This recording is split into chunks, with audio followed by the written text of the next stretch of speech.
সুপ্রিয় অষ্টম শ্রেণীর শিক্ষার্থীরা সকলে কেমন আছো? আশা করছি ভালোই আছো।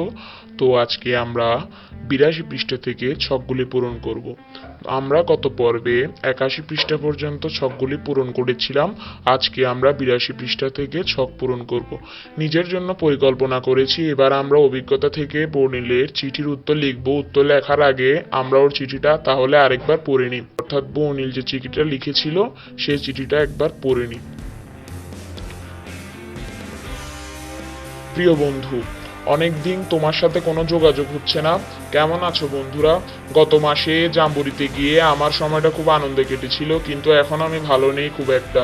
কিছুদিন ধরেই আমার নিজের মধ্যে কিছু সমস্যা বোধ করছি। কখনো আমার মনটা বেশ ভালো থাকে, আবার কখনো কারণ ছাড়াই মনটা খারাপ হয়ে যায়।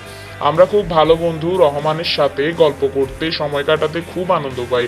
তবে ইদানিং ওর সাথেও মাঝে মাঝে খুব সামান্য কারণেই ঝগড়া হচ্ছে। ঝগড়া না করতে চাইলেও হচ্ছে, এই জন্য নিজের উপর বেশ রাগই হচ্ছে।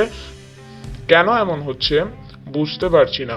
আবার অন্যরাও কেন যেন আমাকে বুঝতে পারছে না, আমাকে ভুল বুঝছে। আমি যা বলছি অন্যরাও তার উল্টো মানে করছে। রহমান বলছিল কৈশোরকালীন পরিবর্তনের কারণেই এমন হতে পারে, তবে বিস্তারিত কিছু বলতে পারেনি। তোমরা কি আমাকে সাহায্য করতে পারবে? বলতে পারবে এমন কেন হচ্ছে? তোমাদের চিঠির অপেক্ষায় রইলাম।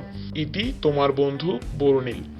তো আশা করছি তোমরা চিঠিটা ভালো করে পড়ে নিয়েছো।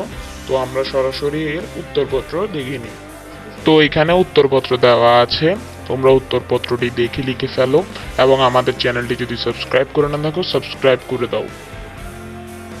আশা করি লিখে ফেলেছো তোমরা।